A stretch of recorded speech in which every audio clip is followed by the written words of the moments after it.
In first-century Judea, the village of Nazareth was an unremarkable place. Life followed a predictable rhythm of daily chores and family obligations. For a young woman named Mary, engaged to a carpenter named Joseph, the future felt certain and set. That certainty was disrupted in an instant. Without warning, an angel appeared before her, bringing a message that would completely pull her away from the life she knew.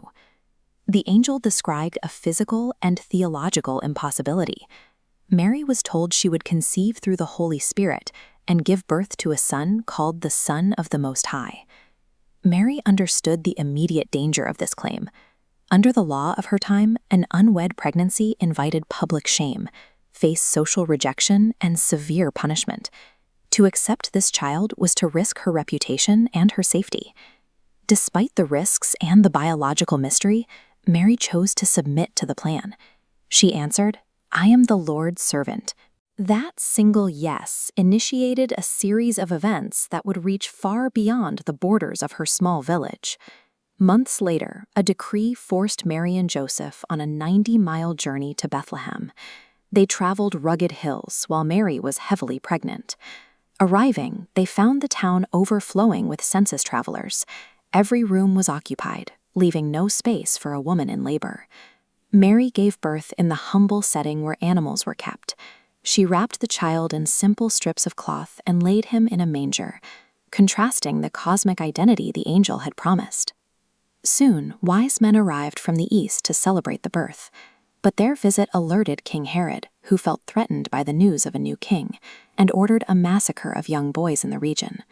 To protect the child, Mary and Joseph fled into Egypt, leaving behind their home to live as refugees in a foreign land.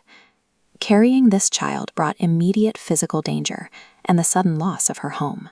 In these first years, Mary's trust was tested by the daily realities of survival and the need for constant, quiet vigilance. After Herod's death, the family returned to Nazareth. For the next 2 decades, Mary lived an ordinary life, raising Jesus and watching him grow, while she held the memory of the angel's visit in her heart. When Jesus was 12, that peace was interrupted during a trip to Jerusalem. Mary and Joseph searched for him for 3 agonizing days, eventually finding him in the temple, where he was already speaking of his Father's work. Years later, at a wedding in Cana, Mary prompted the start of his public ministry. When the wine ran out, she directed the servants to follow his instructions, leading to his first recorded miracle. As Jesus traveled, Mary watched the crowds grow. She saw the healings and heard the teachings, but she witnessed the growing anger from leaders who saw him as a threat. Mary had to navigate the transition from a mother protecting her child to a witness watching her son move toward a public and dangerous mission she could not fully control. That mission led eventually to a cross outside Jerusalem. Mary stood within sight of the child she had once cradled, watching him struggle for his final breaths under a gray sky. Years earlier, she had been told that a sword would pierce her own soul. Standing at the foot of the cross, she experienced the full weight of that prophecy. Even then, Jesus looked down at his mother.